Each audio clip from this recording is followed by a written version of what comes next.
Bienvenue sur le podcast de l'Église du Plateau. Quel que soit votre parcours de foi jusqu'à aujourd'hui, nous espérons que le message que vous êtes sur le point d'écouter vous aidera à mieux connaître Dieu tel qu'il se révèle dans la Bible et à découvrir la vie qu'il veut vous offrir.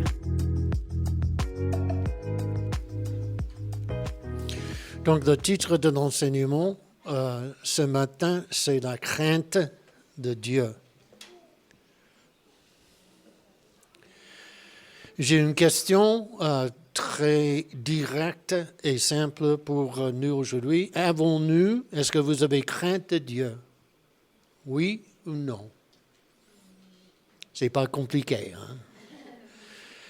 1 Pierre au chapitre 1, verset 17 nous dit « Pendant tout le temps de votre séjour en ce monde, que la crainte de Dieu inspire votre conduite. » Tout le temps. Donc Pierre nous exhorte ici à craindre Dieu pendant que nous vivons sur cette terre en tant que disciples de Christ. Jérémie au chapitre 5 au verset 22, « Ne me craindrez-vous pas, dit l'Éternel, ne tremblerez-vous pas devant moi ?» La Bible nous dit dans Actes au chapitre 2 au verset 43 que dans l'Église primitive, la crainte s'emparait de chacun. Il se faisait beaucoup de prodiges et de miracles par les apôtres. Et dans l'Ancien Testament, la Bible nous dit dans Proverbes au chapitre 1 au verset 7, et écoutez bien ce verset, la connaissance commence par la crainte de l'Éternel. Donc le mot connaissance en hébreu signifie information sur une personne avec une forte implication de relation avec cette personne. Et on est en train d'étudier le credo des apôtres, donc c'est une déclaration forte, je sais, mais c'est vrai. La crainte du Seigneur est le concept théologique le plus important de toute la Bible. Pourquoi? Parce que la crainte de Dieu est le fondement de notre communication et de notre relation avec le Créateur de l'univers. Nous ne pouvons pas avoir une relation intime avec Dieu que si nous le craignons. Donc souvent, nous luttons avec le concept de la crainte de Dieu parce que nous oublions que Dieu est amour, mais Dieu est aussi saint. Et je cite, « Nous ne devons pas le considérer comme un Dieu indulgent qui compromet sa sainteté pour nous épargner et nous gâter, ni comme un Dieu dur et vindicatif qui supprime son amour pour nous écraser et nous détruire. » Donc, si vous avez été élevé dans l'Église comme beaucoup de nous ici ce matin, nous pouvons trop insister sur la bonté et sur la grâce de Dieu au point de négliger la crainte et la sainteté de Dieu. Et la doctrine de l'amour et de la grâce doit toujours être équilibrée avec une compréhension de la crainte de Dieu. C'est-à-dire nos moments de joie dans la louange doivent être toujours équilibrés par les moments d'admiration et de respect. On est d'accord? Donc, la question du jour ce matin, on va étudier ensemble que signifie craindre Dieu. Et pour commencer, parlons de ce que craindre Dieu n'est pas. 4 choses. La crainte du Seigneur n'est pas une émotion négative de la peur. Qu'est-ce que la peur négative? La peur négative est le désir d'éviter la douleur. Personne n'aime ressentir la douleur parce qu'ils sont sains d'esprit. Et parfois, sinon la plupart du temps, la peur d'une situation, d'une circonstance peut être plus débilitant que la circonstance elle-même. Et nous avons peur de ce que nous ne pouvons pas contrôler. Vous me suivez? Donc, nous ne pouvons pas contrôler notre santé, notre emploi, l'économie, nos enfants, l'avenir. Alors, nous devenons anxieux et craintifs à propos de ces choses. Par exemple, dans le Nouveau Testament, la peur négative est ce qui a empêché les disciples de partager ce que Jésus leur a enseigné avant sa mort. Et juste après la crucifixion de Jésus, la Bible nous dit dans Jean chapitre 20, verset 19, le soir de ce jour, qui était le premier de la semaine, les portes du lieu où se trouvaient les disciples étant fermées à cause de la crainte qu'ils avaient des Juifs. Et Jésus vint, se présenta au milieu d'eux et leur dit, la paix soit avec vous.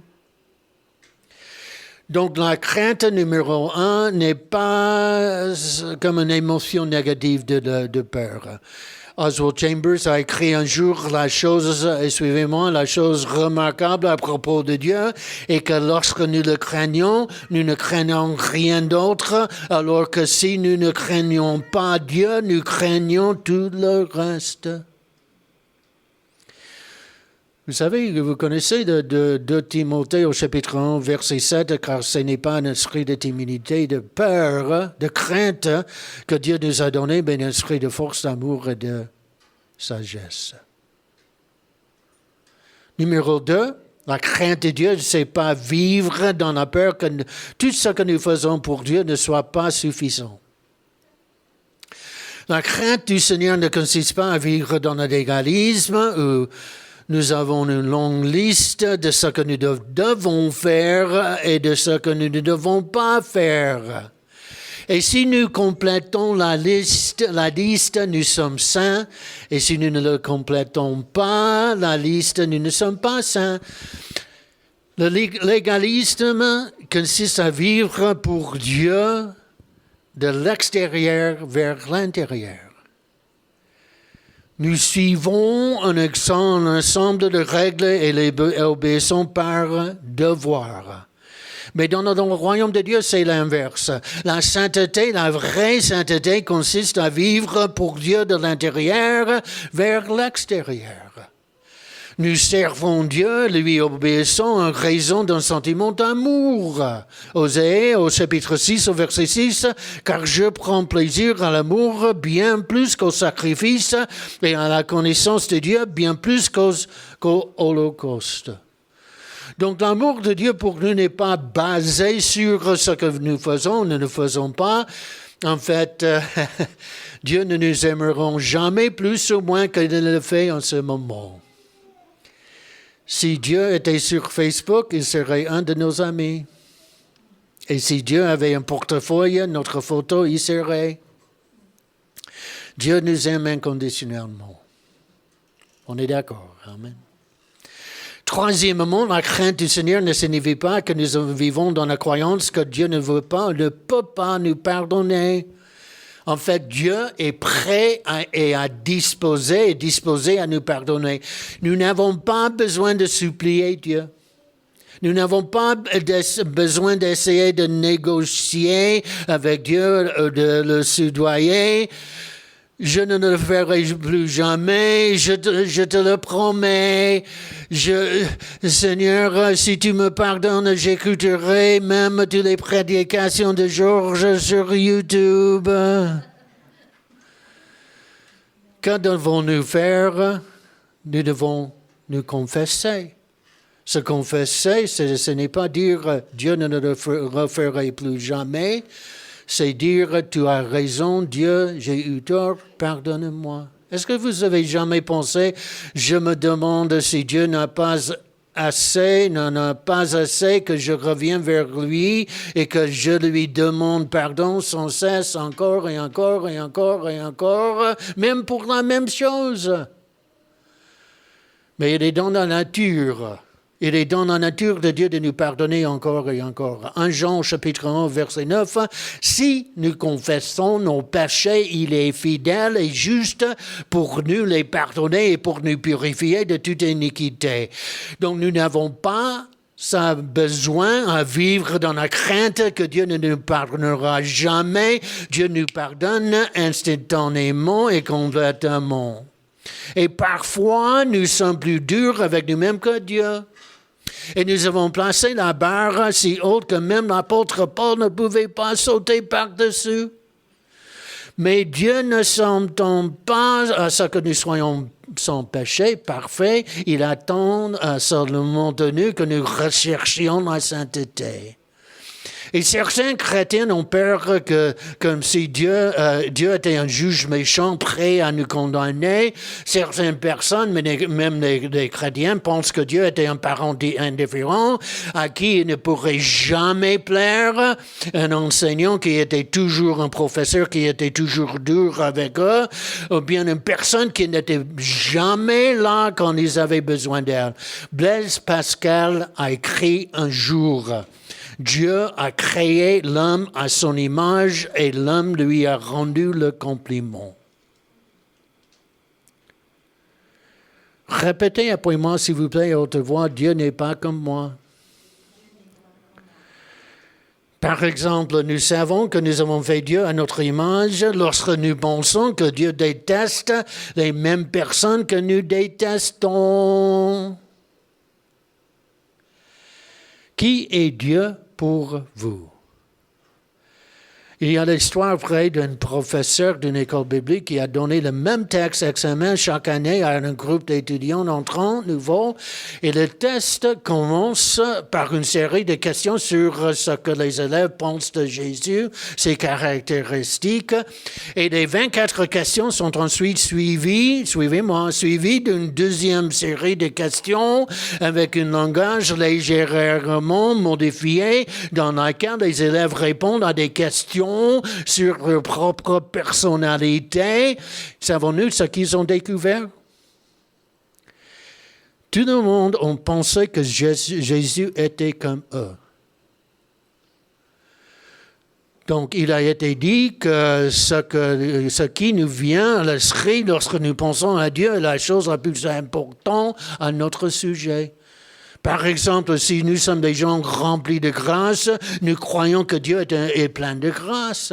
Et si nous sommes des gens qui jugent toujours les autres, nous croyons que Dieu est plein de jugement, un Dieu qui prend un droit de dégoût sur nous. Un autre exemple est si nous sommes perfectionnistes par nature, alors Dieu est un Dieu pour nous qui n'est jamais satisfait. C'est pourquoi nous devons comprendre et lire la Bible pour découvrir qui est Dieu. Dieu est grand sur toute la terre.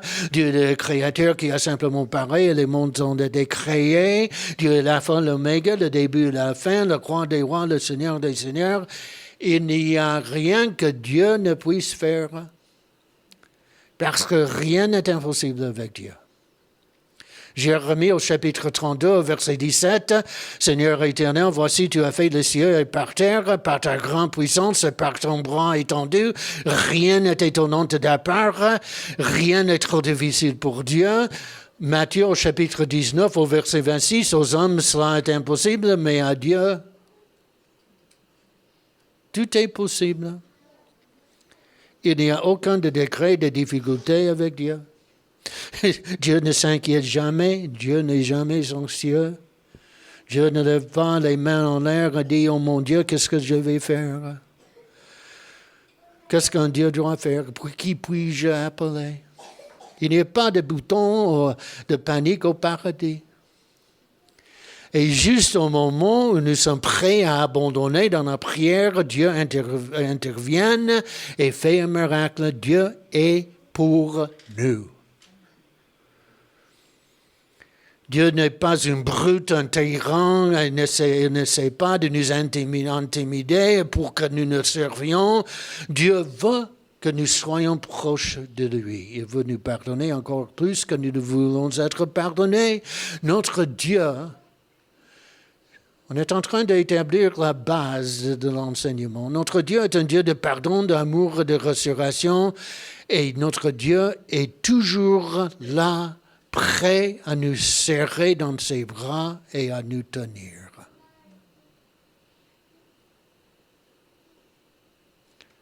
Vous êtes là? Quand nous comprendrons qui est Dieu, nous le craindrons. Quatrièmement, la crainte du Seigneur n'est pas vivre sans joie. Certains chrétiens ont l'air de devoir avaler de jus de vinaigre. Hein? Je ne regarde pas personne ici ce matin, c'est pas vous. Ils sont toujours sombres, toujours jamais souriants, toujours sérieux. Ils ne veulent pas que les autres chrétiens qui les entourent soient heureux parce que si la vérité était connue, ils n'aiment pas les autres parce qu'ils ne s'aiment pas eux-mêmes. Donc nous ne comprendrons jamais Dieu tant que nous ne comprendrons pas que Dieu est un Dieu de joie. Et lorsque nous reconnaissons que Dieu est joyeux, nous serons plus attirés par lui. Est-ce que vous croyez, vous savez que Dieu prend une énorme quantité de joie dans sa relation avec vous? Je parle de Dieu, le créateur de l'univers. Hein?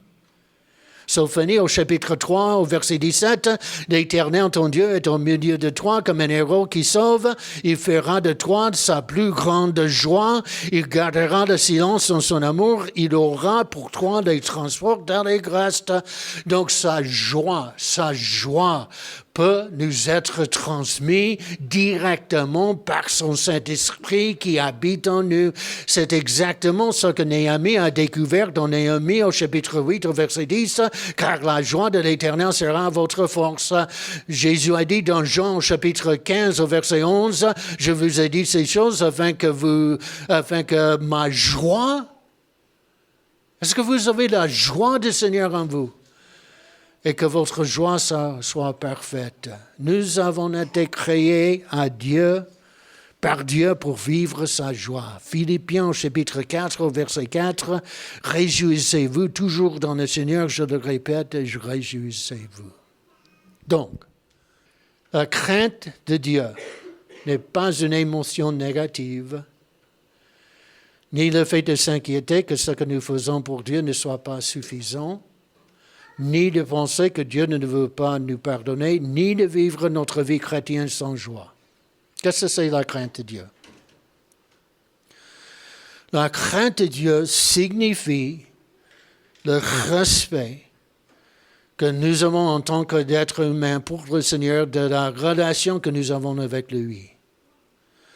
Cela signifie que nous ne considérons pas notre relation avec lui comme acquis. Cela signifie la crainte de Dieu, signifie que nous respectons sa parole, que nous détestons le péché, que nous voulons faire tout ce que nous pouvons faire pour plaire à Dieu comme notre Père céleste. Et lorsque nous craignons Dieu, la Bible nous promet, écoutez bien, quand nous craignons Dieu, la Bible nous promet la victoire sur le péché. Une longue vie. Est-ce que vous voulez vivre une longue vie? Craignez Dieu. La protection angélique sur notre famille. La guérison dans notre corps et les bénédictions. Donc la Bible promet sans cesse de grandes bénédictions à l'homme ou à la femme qui marche dans la crainte du Seigneur. Et lorsque nous avons une crainte juste de Dieu, la Bible nous promet de bénir nos finances, notre famille, notre avenir.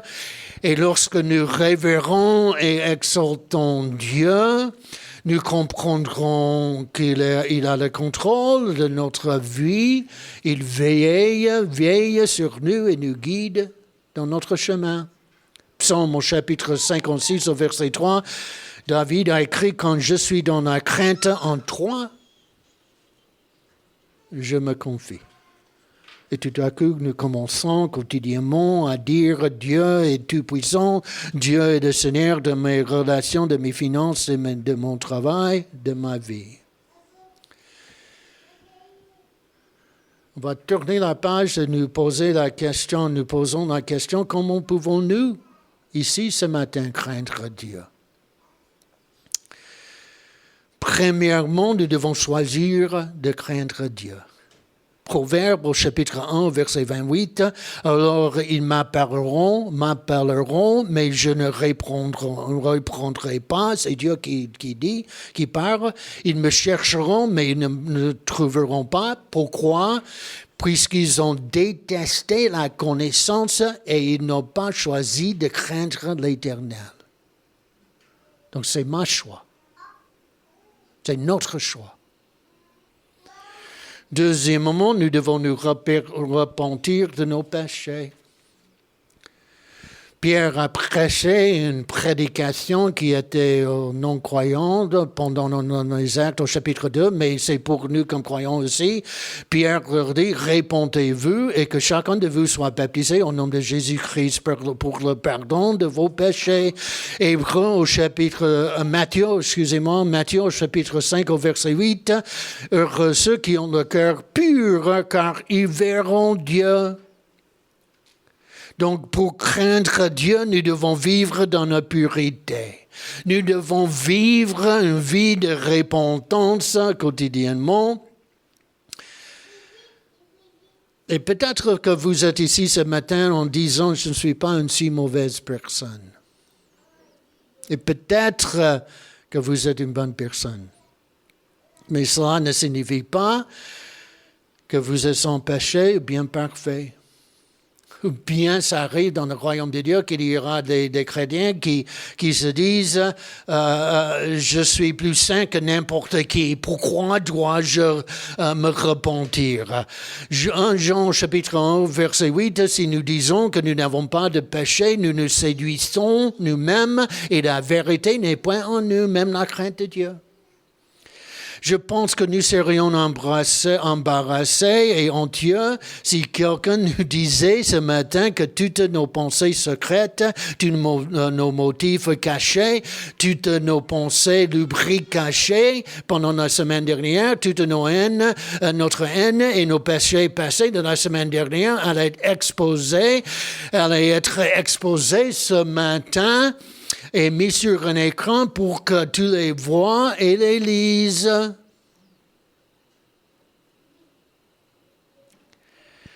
Combien de plus devrions-nous avoir crainte du Seigneur Dieu Tout-Puissant?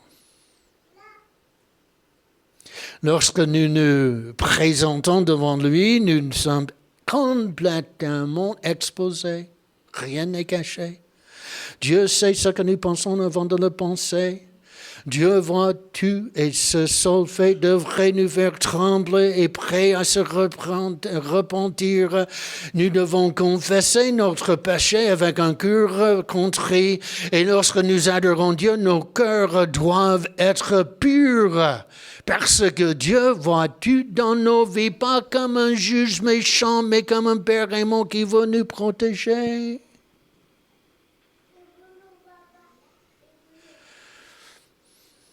Je peux continuer. Troisièmement, nous devons être authentiques et réels. Est-ce que vous êtes authentique devant Dieu aujourd'hui? Si vous avez une Bible en main, peut-être nous pouvons, sur votre porte-table, nous pouvons chercher dans les Actes au chapitre 5 et nous voyons deux personnes qui n'ont pas craint Dieu et les conséquences. Anéas et Saphira ont été frappés de mort parce qu'ils venaient adorer Dieu avec un cœur impur.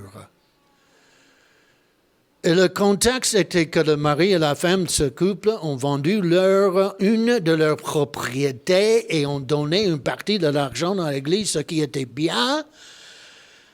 Mais en même temps, ils ont dit aux apôtres qu'ils donnaient tout l'argent de la vente de la propriété, ce qui n'était pas la vérité. Ils ont gardé une partie de l'argent pour eux, ils ont menti. Et Anéas est venu voir les apôtres en premier et leur a donné l'argent dans les Actes au chapitre 5 au verset 3. Pierre lui dit, Anéas, pourquoi Satan a-t-il rempli ton cœur au point que tu montes au Seigneur, au Saint-Esprit et que tu aies retenu une partie du prix du champ? Ce n'est pas à des hommes que tu as menti, mais à Dieu.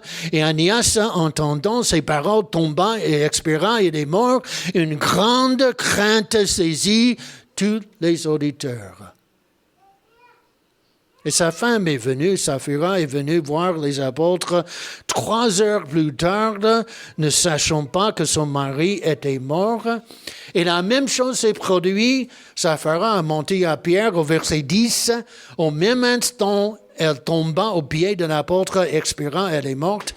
Et les jeunes gens étant entrés, la trouvèrent morte, l'emportirent et l'ensevelirent auprès de son mari. Au verset 11, écoutez bien, une grande crainte s'empara de toute l'assemblée et de tous ceux qui apprirent ces choses. Et je pense aussi que nous serions également effrayés si des personnes commençaient à tomber mortes dans cette salle à cause de leur péché ce matin.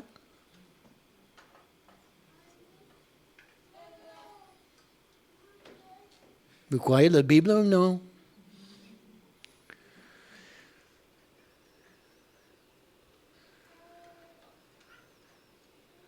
C'est surtout une parole pour nous qui ont été élevés dans l'Église.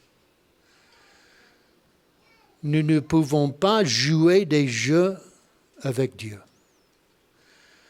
Remarquons au verset 11 que la Bible ne dit pas une grande crainte s'est abattue sur la ville, mais plutôt qu'une grande peur s'est abattue sur l'Église, sur toute l'assemblée. Ils étaient devenus trop familiers avec la présence de Dieu. Ils ont pris la présence de Dieu pour acquis comme quelque chose de banal. Et peut-être c'est une question très directe et simple. Peut-être nous sommes ici ce matin et nous ne prenons pas notre relation avec Dieu au sérieux. Et nous sommes chrétiens, mais notre cœur n'est pas étroit. Nous vivons d'une manière ici à l'église, mais d'une autre manière à la maison, au travail.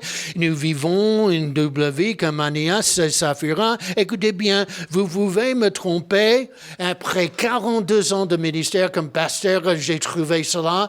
Vous pouvez me tromper. Il y avait des gens qui m'ont trompé. Vous pouvez tromper votre pasteur, votre conjoint, vos enfants, mais vous ne pouvez pas tromper Dieu. Et ne pensons pas que Dieu ne sait pas, n'est pas conscient de ce que nous faisons. Je me suis croisé avec des gens qui ont dit, je sais que j'ai péché, mais la grâce de Dieu est toujours là pour couvrir mon péché. Et Dieu m'aime et comprend que ma vie elle est difficile. Après tout, Dieu veut que je sois heureux. Plus que notre bonheur, et Dieu veut que nous soyons heureux. Dieu se préoccupe de notre sainteté. Dieu demande que nous soyons réels avec lui. Jean chapitre 4, verset 24, Dieu est esprit et il faut que ceux qui l'adorent en esprit et en vérité. Jésus a dit dans Matthieu 15 au verset 7, hypocrite. C'est Jésus qui a dit, pas moi. Hypocrite. Isaïe a bien prophétisé sur vous quand il a dit, ce peuple m'honore avec les lèvres, mais son cœur est éloigné de moi. C'est un vain qui m'honore en enseignant des préceptes qui sont des commandements des hommes. Donc, nous n'avons pas le temps, et suivez-moi, d'entrer dans le détail, mais il est important de se rappeler que le mot hypocrite dans le grec est directement dérivé du mot grec désignant un acteur. C'est donc ce genre de vie religieuse qui pousse les gens à agir dans une manière fausse. Toute entre guillemets, leur religion consiste à agir comme un acteur dans une pièce de théâtre, comme s'ils jouaient un rôle, et dans une certaine manière, c'est ce qu'ils font. Par exemple, lorsqu'ils entrent dans un bâtiment religieux, pas ici ce matin, je ne parle pas de vous, c'est dans les autres églises que je parle. Mais lorsqu'ils entrent dans un bâtiment religieux, ils changent le ton de leur voix. Bonjour, frère. Bonjour, sœur. Et lorsqu'ils prient, ils le font sur un ton particulier. Ô Dieu, créateur de l'univers.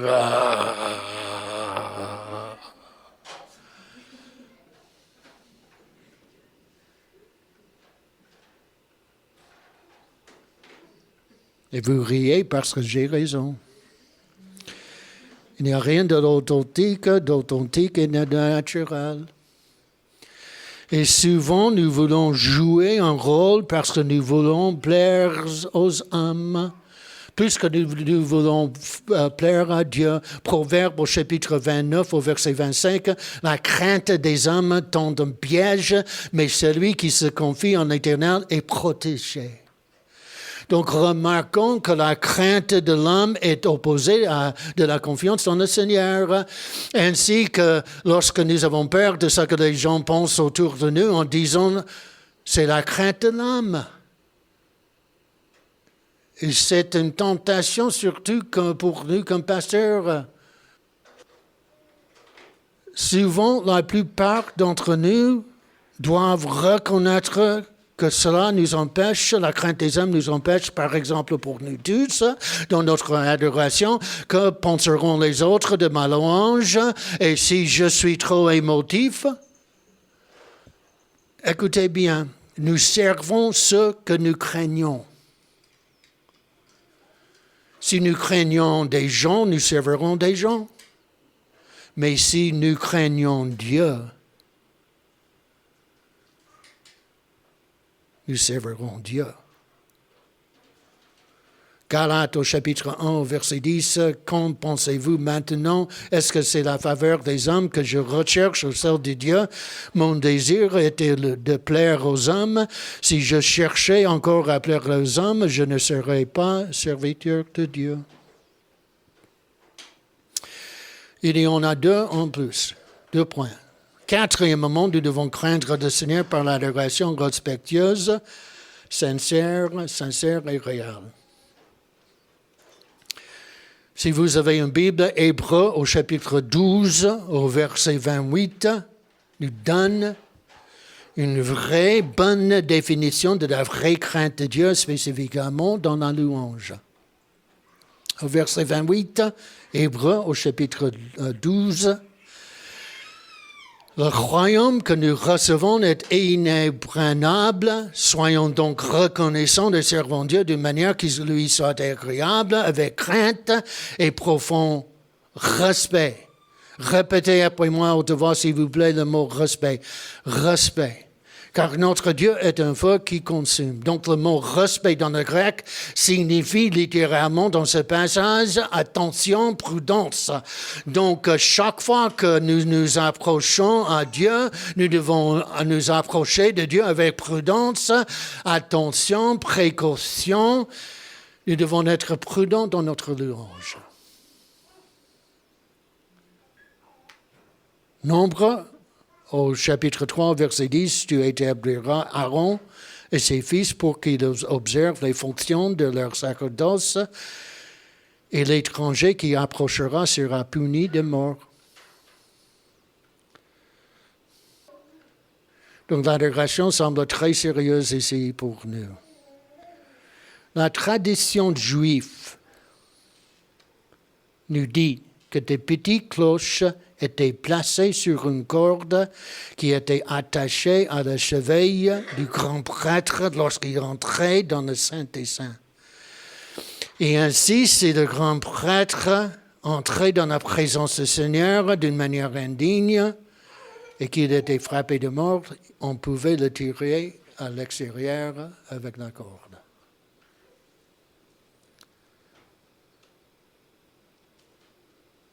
OK?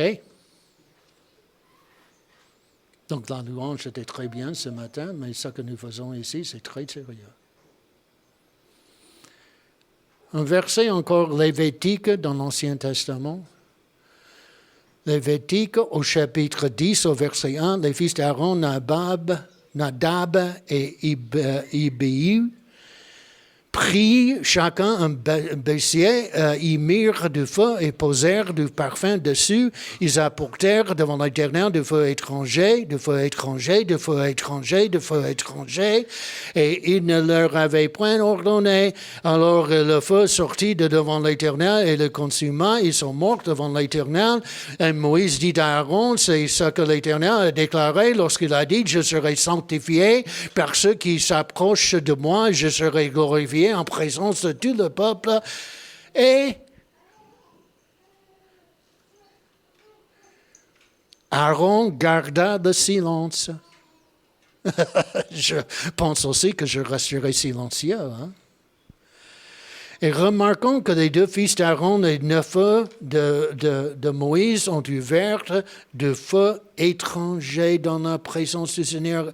Dans l'hébreu, le mot étranger signifie un manque de respect ou de mépris pour les choses sacrées, être sans révérence.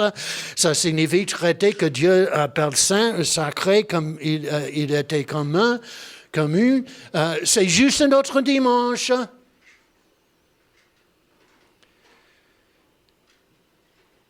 Et nous prenons la présence de Dieu pour acquis. Nous sommes entrés dans cette salle aujourd'hui avec un bâillement. Un haussement des épaules. Est-ce que vous m'aimez toujours? Et nous sommes entrés dans cette pièce encore, mais pas en esprit. Sommes-nous venus pour avoir une vraie rencontre avec Dieu qui change la vie. Et c'est ma responsabilité comme pasteur, je dois nous demander avec amour, parce qu'on a déjà établi que notre relation avec Dieu est une relation d'amour. Quand remonte la dernière fois nous nous sommes tenus dans l'admiration de Dieu, quand remonte la dernière fois où la louange nous a secoués jusqu'au profond de notre être, et nous pouvons tomber dans le piège de faire la même chose pour ceux qui, comme moi et Debbie, qui ont été élevés dans l'Église, grandis dans l'Église, nous pouvons tomber dans le piège de faire la même chose chaque dimanche après dimanche, sans réaliser l'importance de ce que nous faisons.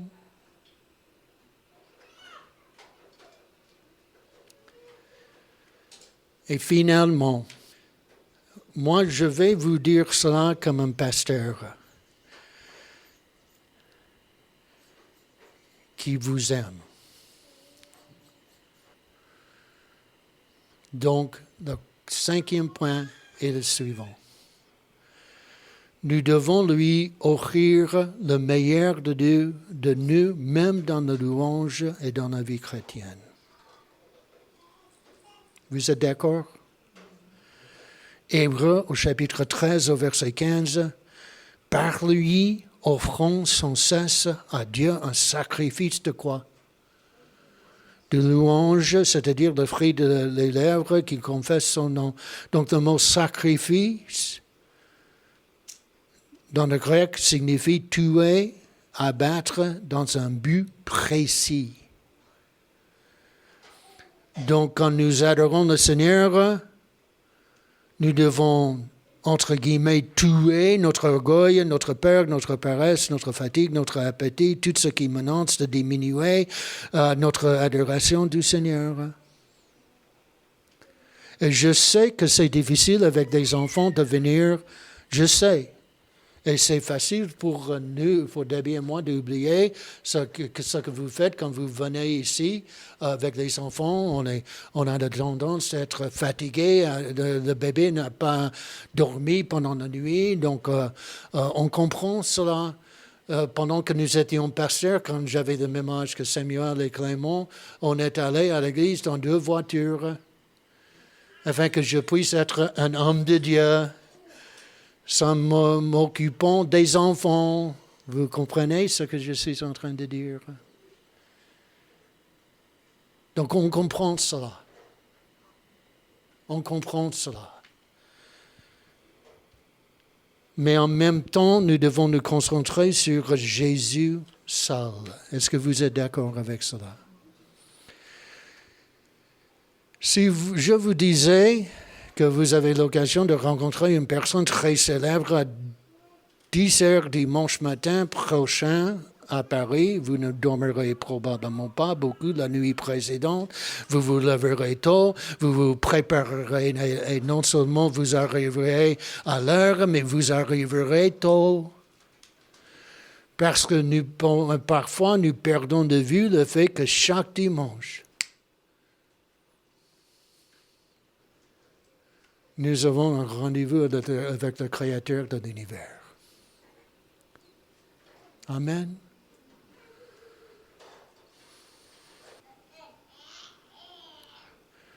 Je prêche, j'ai enseigné cet enseignement ce matin parce que Cynthia, pendant une réunion pour des anglophones, m'avait demandé qu'est-ce que c'est la crainte de Dieu. Donc c'est sa faute.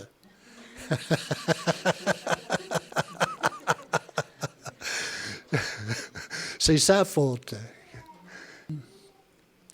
Pour conclure, je vais prier et après on va prendre la Sainte Seine. Psaume au chapitre 85. Venez, prosternons-nous et humilions-nous. Fléchissons le genou devant l'Éternel, notre Créateur. Père, merci pour ton amour, ton pardon, ta bonté et la multitude des bénédictions que tu nous as accordées. Apprends-nous tous à te craindre. Nous nous repentons de nos péchés aujourd'hui. Aide-nous à ne pas oublier ce que nous avons entendu aujourd'hui, Seigneur. Surtout moi. Rends-nous capables de te faire confiance quand tout autour de nous semble aller mal, mais que tu vis à l'intérieur de nous, tu vis en nous, Seigneur. Te craindre peut nous rendre sans peur de tout et de tous les autres. Et nous te louons pour cela, au nom de Jésus. Amen.